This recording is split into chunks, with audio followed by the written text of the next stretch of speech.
Boa noite, queridos e queridas, amigos, seguidores do Evangelho da Noite. Estamos contentíssimos de estarmos aqui mais uma vez reunidos para realizar mais um culto do Evangelho da Noite. Desta feita, o culto do dia 20 de abril de 2023.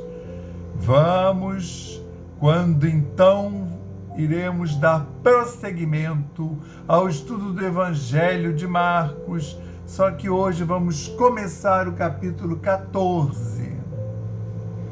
Lembra, o capítulo passado é o 13, deve ter sido feito aí em uns 4 cultos, cada grupo de versículos foi analisado sob uma temática, um ponto de vista sugerido pelo Pastorino, e era um capítulo de profecias, né? Jesus ia... Eu não gosto de usar muito essa palavra profetizando em relação a Jesus, porque ele já era a própria profecia viva, né? Então, ainda mais que ele estava falando dele, né? Ele estava falando do que ia acontecer com ele, dos sinais, da segunda vinda, de como os discípulos, apóstolos poderiam perceber, né, quando ele estaria próximo da segunda vinda. E aí é muito bonito, aconselho a vocês verem essa sucessão de, acho que são 4 cultos que cobrem o capítulo 13, porque o capítulo é todo assim, né? Como se ele estivesse falando uma profecia que vai caminhando no tempo e no espaço. E hoje nós vamos começar o capítulo 14, que já está ali nos últimos acontecimentos antes da crucificação. Ele continua fazendo uma preparação para os apóstolos, né, não ficarem muito chocados, né? Então nós, para fazermos a ambiência, vamos ler o livro O Pão Nosso, na sua lição 78, segundo a carne. Tá vendo? Segundo a carne. Vamos botar aqui uma luz para o tio não ter problema com. Porque se viverdes segundo a carne, morrereis. Paulo, na sua missiva aos Romanos, capítulo 8, versículo 13. Para quem vive segundo a carne, isto é, de conformidade com os impulsos inferiores, a estação de luta terrestre não é mais que uma série de acontecimentos vazios. Em todos os momentos, a limitação ser-lhe-á fantasma incessante. Cérebro esmagado pelas noções negativas, encontrar-se-á com a morte a cada passo. Para a consciência que teve a infelicidade de esposar concepções tão escuras, não passará a existência humana sem comédia infeliz. No sofrimento, identifica uma casa adequada ao desespero.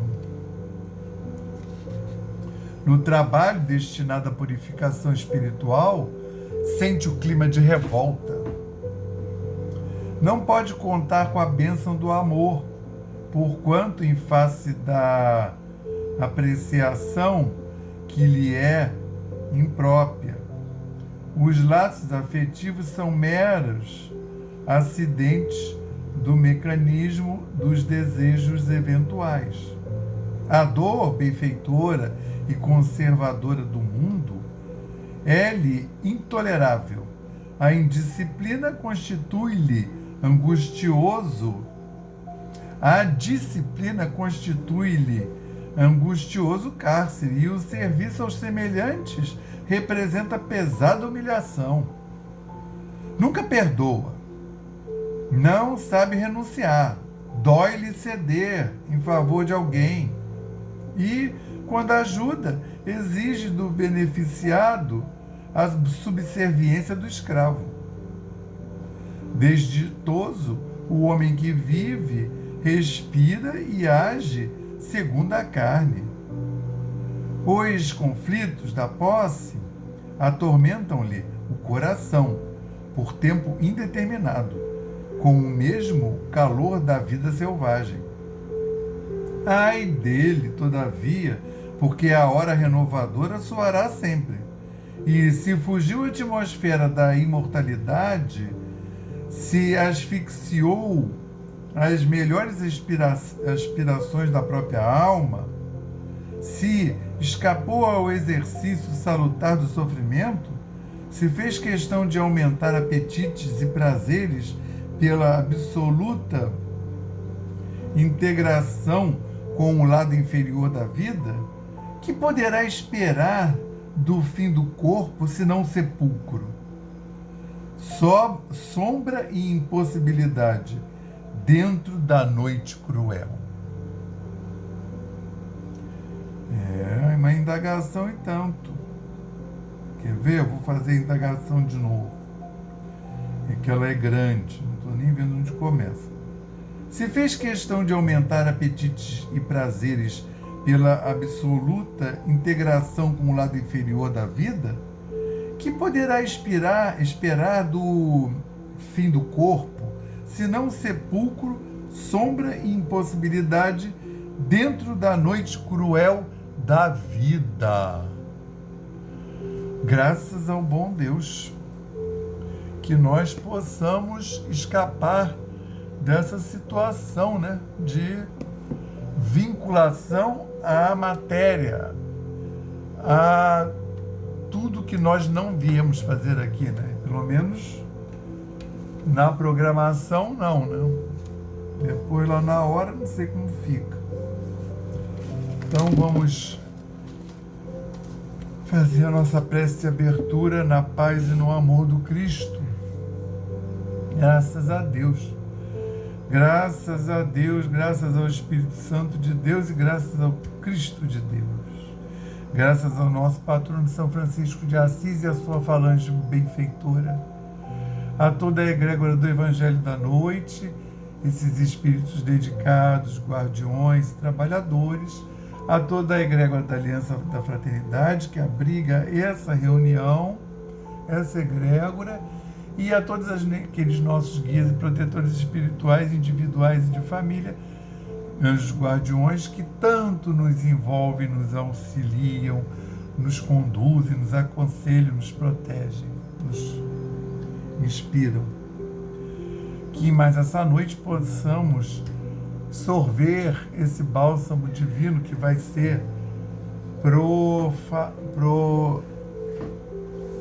flagrado aqui, e que nós queremos também agradecer a semana que recebemos desde o último culto e agradecer a possibilidade de estarmos aqui aos teus pés mais uma vez, ó nosso Senhor Jesus Cristo, o dono real desse culto. Então, que nós possamos ser abençoados no estudo do Evangelho da noite de hoje, sermos brindados com ensinamentos e interpretações harmônicas e benfazejas.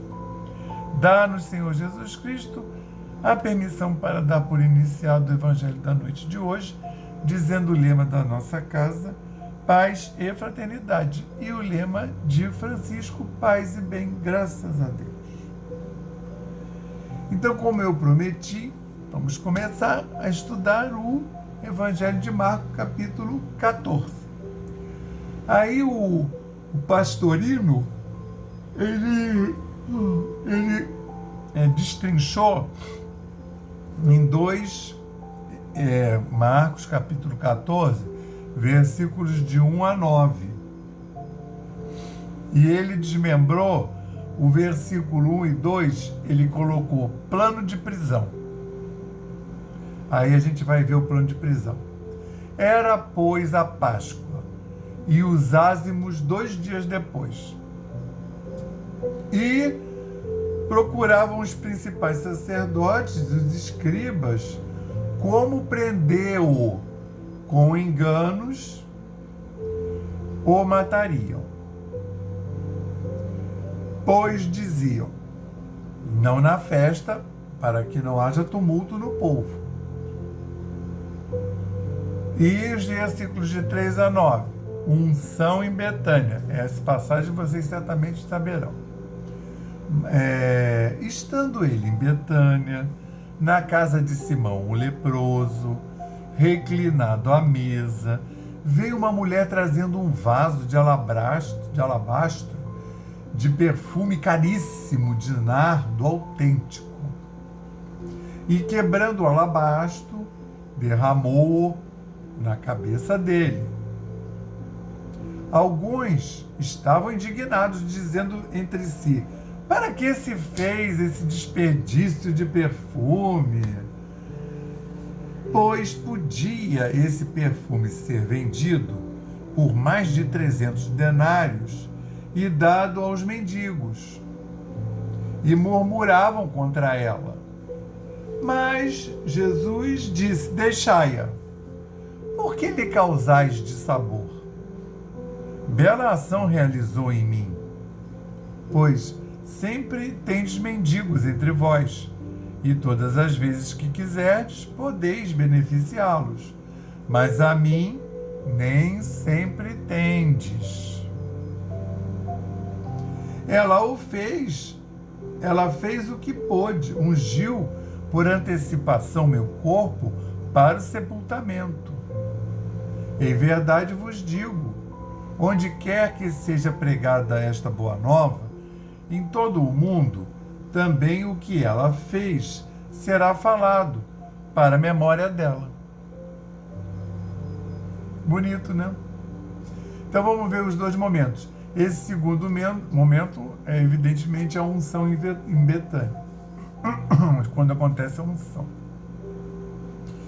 Então, se a gente for ver, esse evangelho é de Marcos, tá? Também é narrado por Mateus e por João, que geralmente não, nem sempre segue os sinóticos, né? Você vê que Lucas, que escreveu porque fez pesquisa, faltou essa narrativa para Lucas. O povo que ele entrevistou não tocou nesse assunto aí, nessa passagem.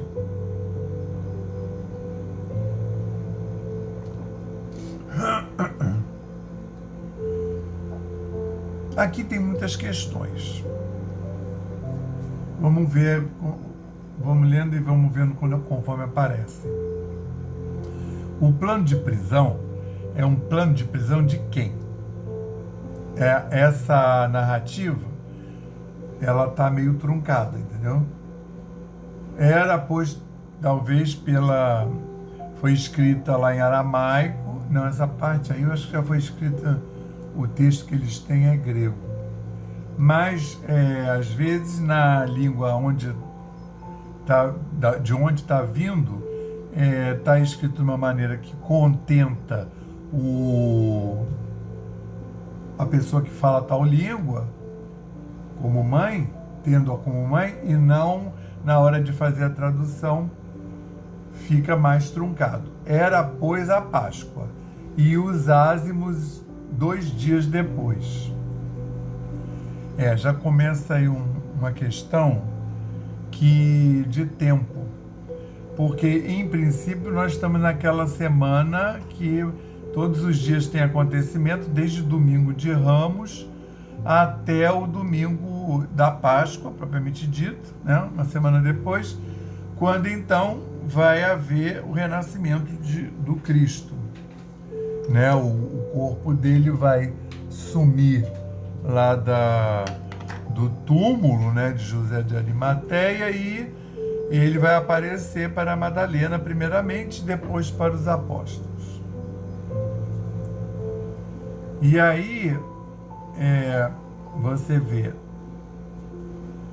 era pois Páscoa, quer dizer, já estava na semana de Páscoa, que na época Jesus não tinha morrido ainda, então era a semana de Páscoa, a festa judaica do Pêssar.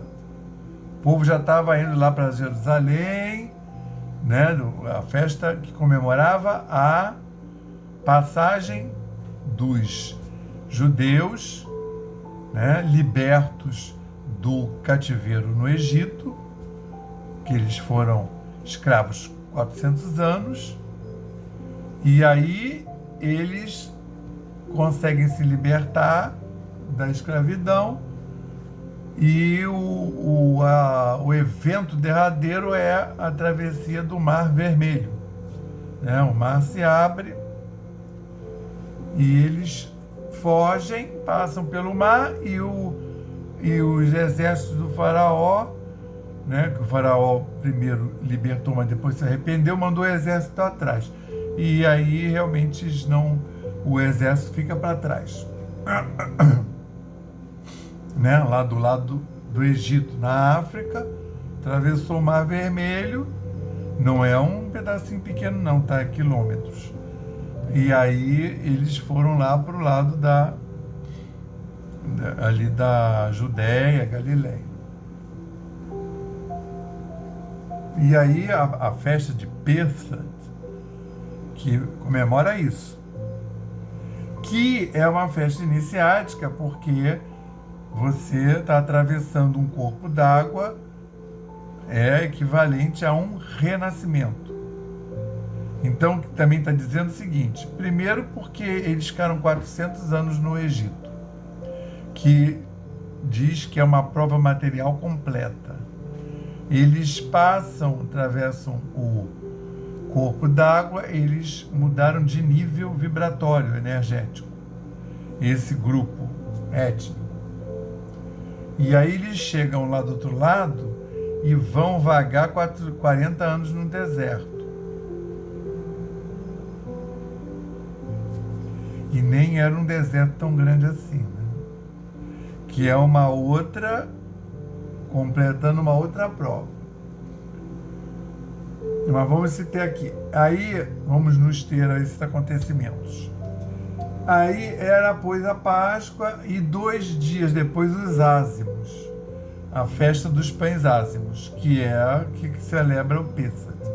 Justamente é ázimo porque eles fizeram a mistura da farinha com a água e nem tinha muito sal, o sal era usado para conservar, e nem botaram as leveduras, porque era um pão justamente de maturação lenta, propositadamente, porque era um pão para ser comido na viagem, não era um pão para ficar pronto logo.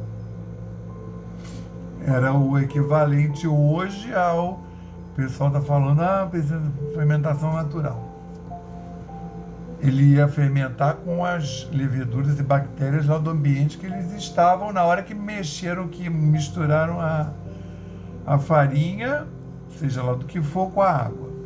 E procuravam os principais sacerdotes. E procuravam os principais sacerdotes, os escribas, como, prendendo-o com enganos, o matariam.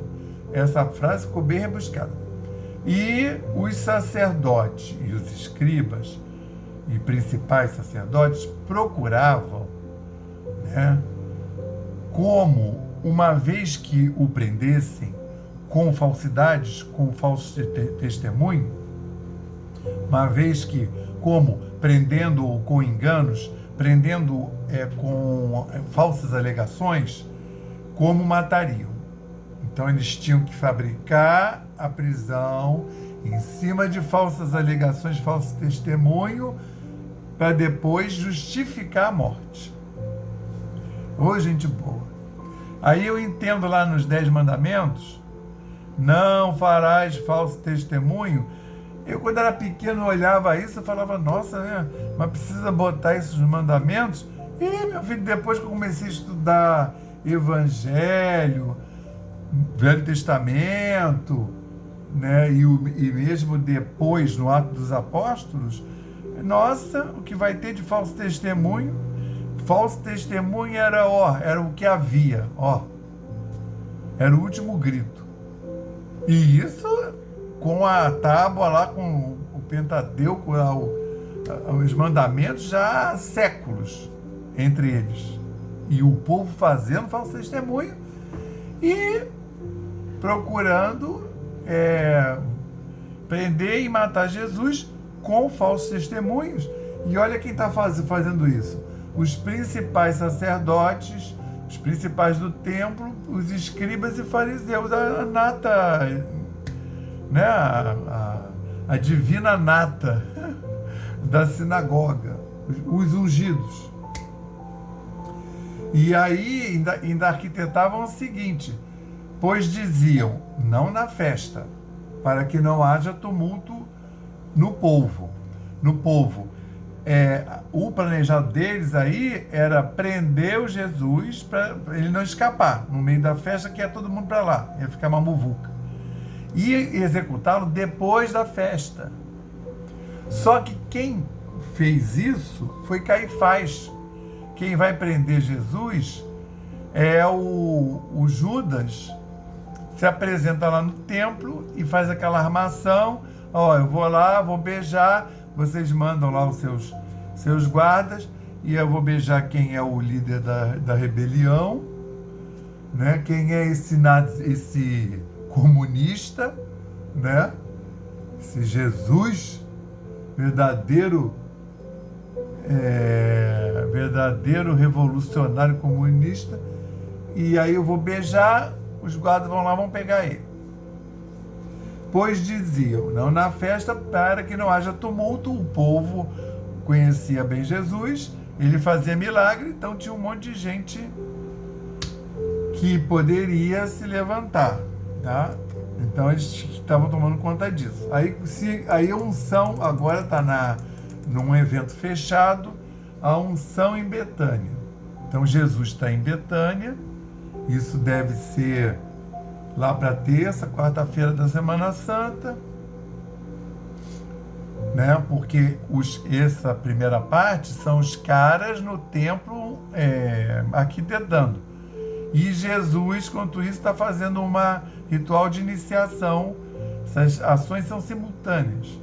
Estando ele em Betânia, na casa de Simão, o leproso, reclinado à mesa, veio uma mulher trazendo um vaso de alabastro, de perfume caríssimo, de nardo autêntico, e quebrando o alabastro, derramou-o na cabeça dele. Alguns estavam indignados, dizendo entre si, para que se fez esse desperdício de perfume?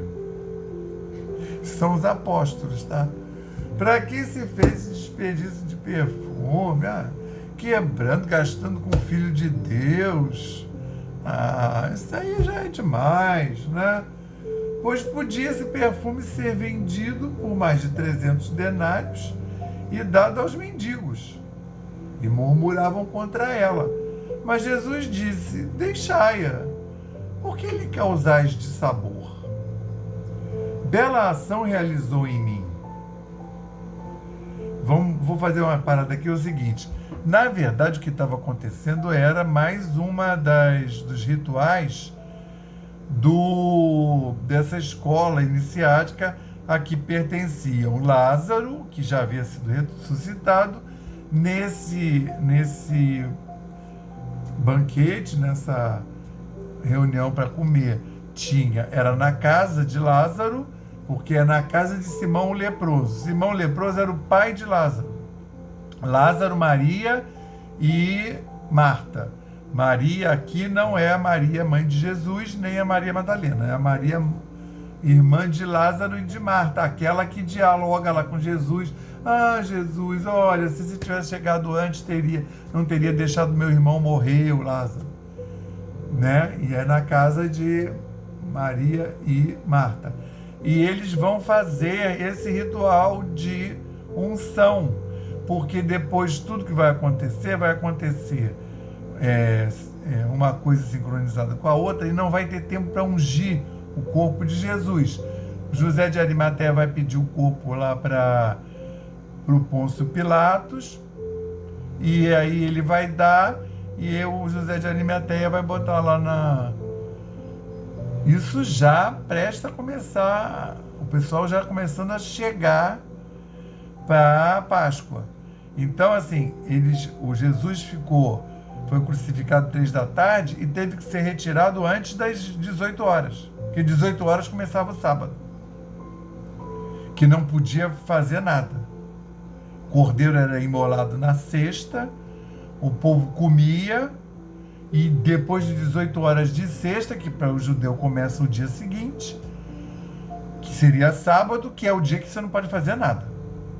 Então você não podia matar ladrão, você não podia cozinhar o cordeiro. Tá? E aí ele vai ser tirado da cruz e vai ser posto lá no túmulo virgem de José de Arimateia e deixa lá. Entenderam? E aí o que acontece? Eles estão fazendo lá, inclusive quem quebra essa ânfora, tá? É claro que vai ter várias interpretações, mas é a Maria, irmã de Lázaro, porque está dentro desse ritual.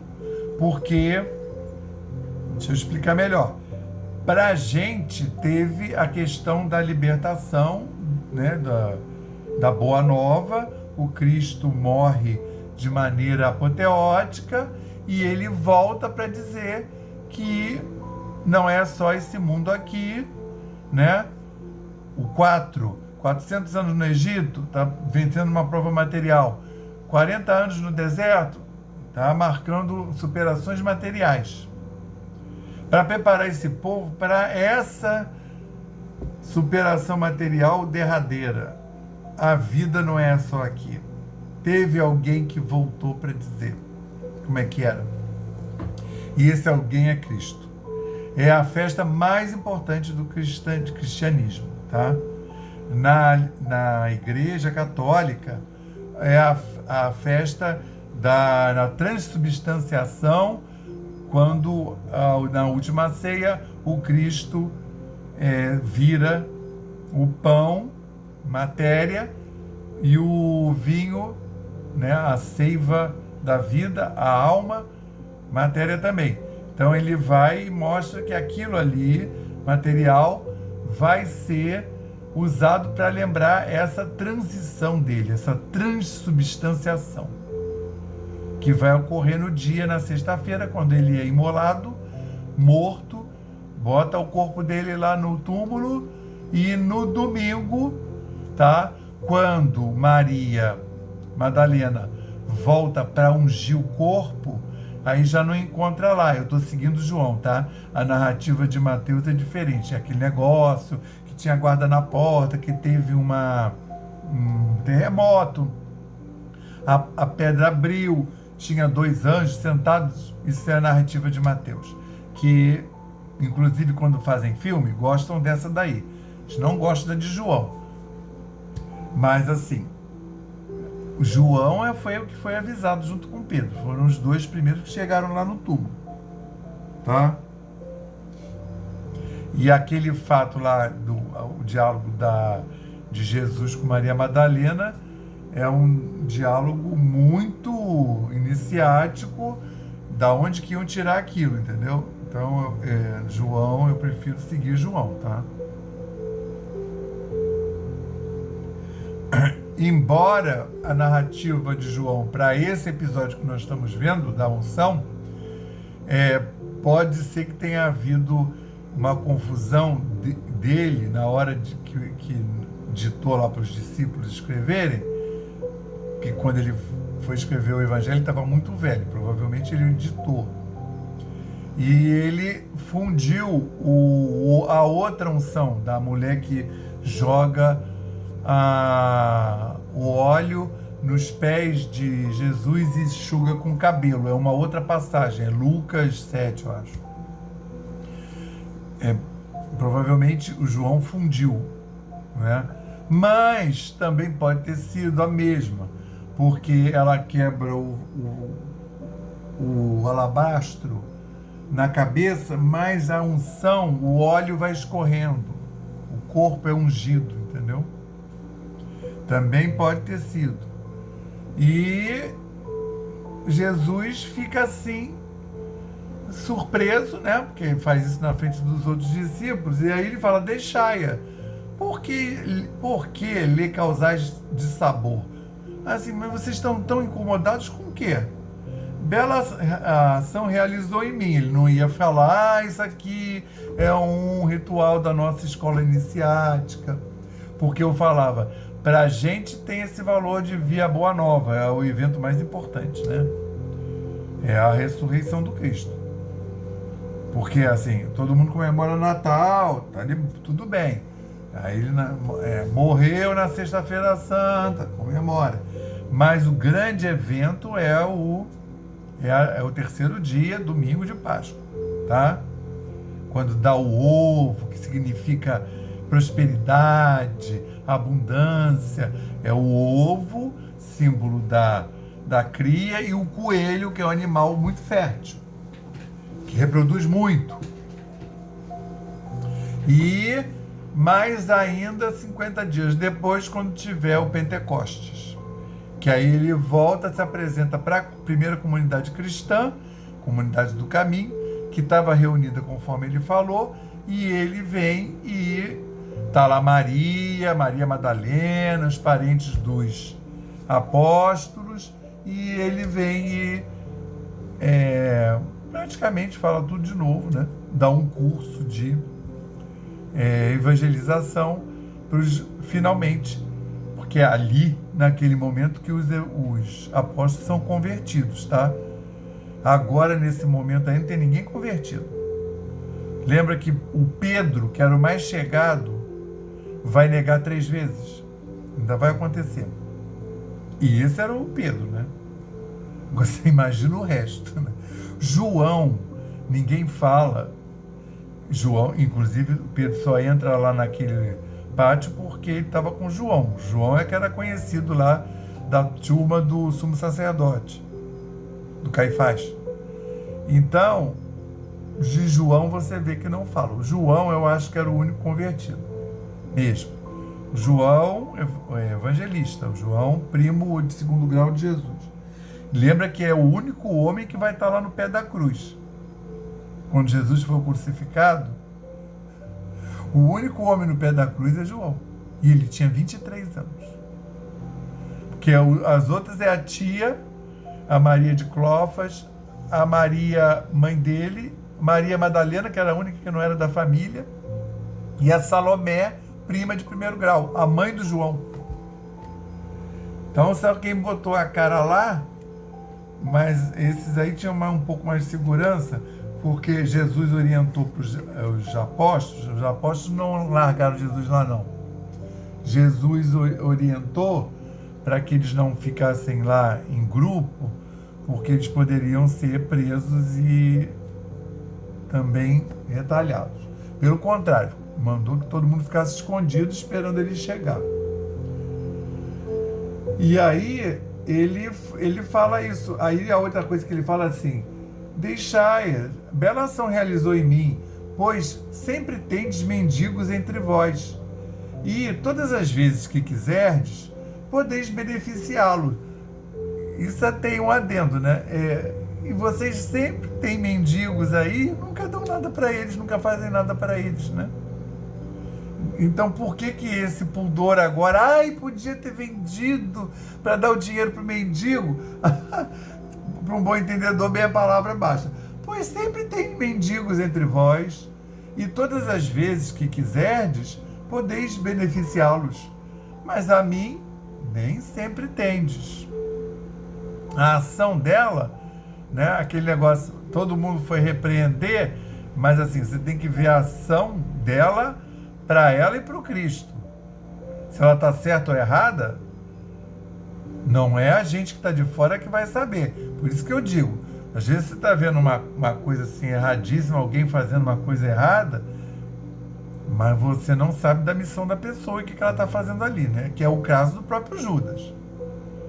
Né? Judas entregou, mas tem toda uma história por trás que, né, merece ser destrinchada. Então ele fala, e aí ele dá uma dica: ela fez o que pôde, ungiu por antecipação meu corpo para o sepultamento.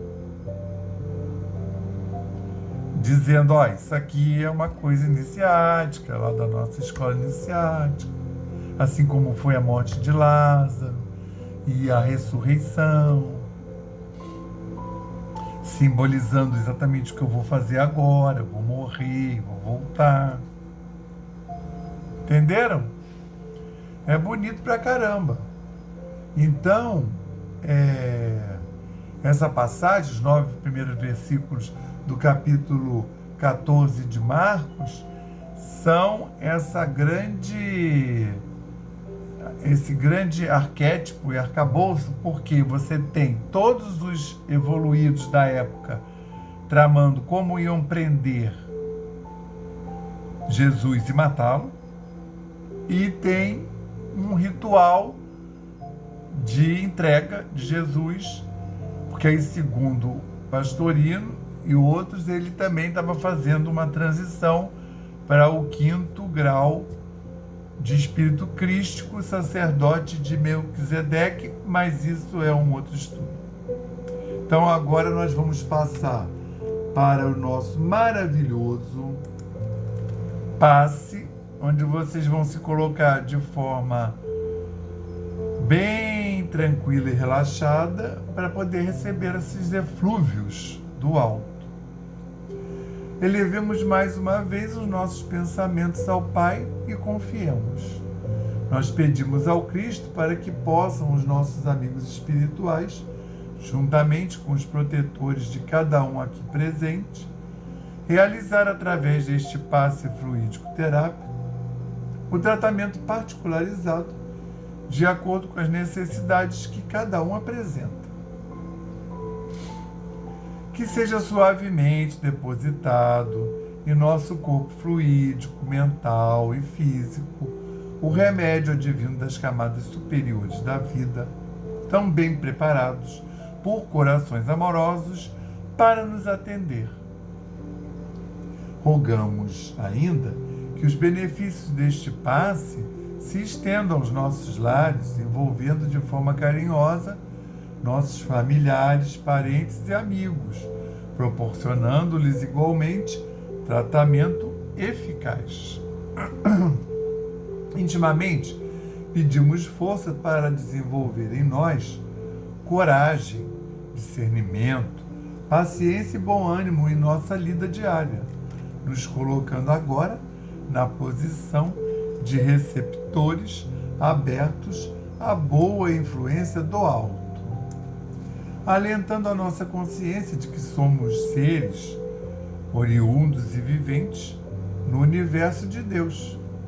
Agradecemos a nossa coexistência com o nosso próximo e a atual reencarnação que nos colocou em contato com os elementos indispensáveis às nossas necessidades de evolução, rogando inspiração para que possamos aproveitar a oportunidade da mesma para exercitar o perdão e a busca sincera pela harmonização íntima, sem deixar de atender aos reclames da lei de progresso e evolução.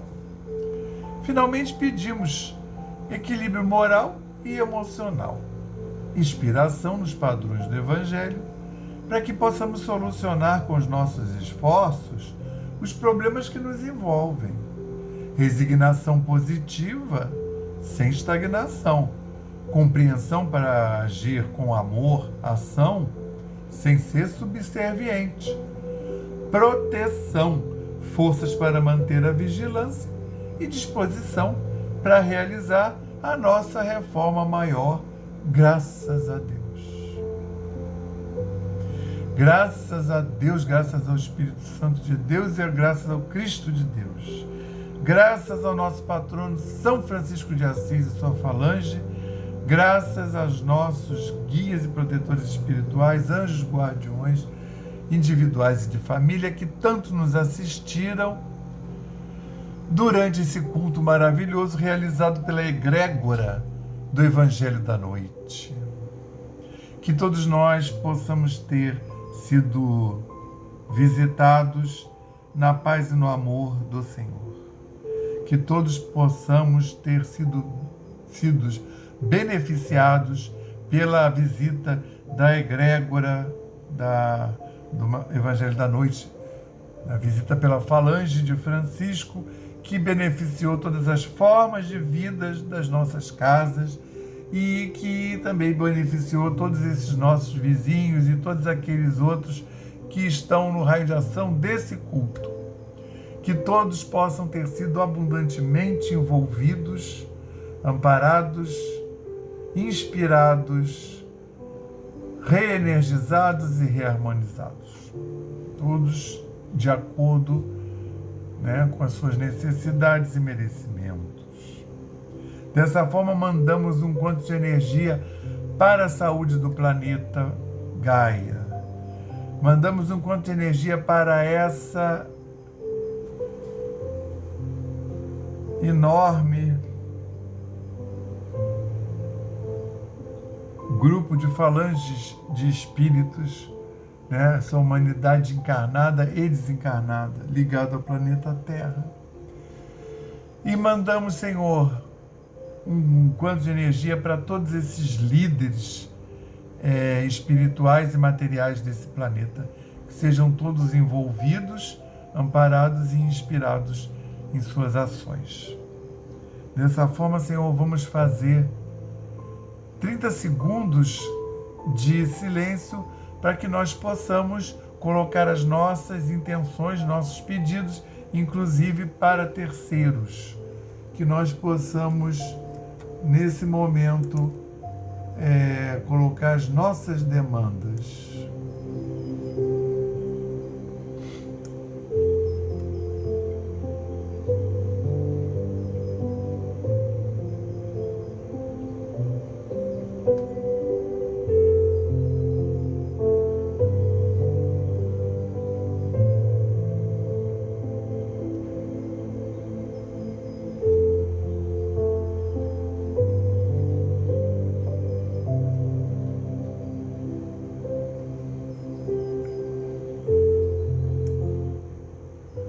Que nosso Senhor Jesus Cristo esteja sempre conosco e dê-nos a permissão para dar por encerrado o Evangelho da noite de hoje, dizendo o lema da nossa casa, paz e fraternidade, e o lema de Francisco, paz e bem. Tenhamos todos uma semana muito abençoada, amparada e conduzida. Graças a Deus.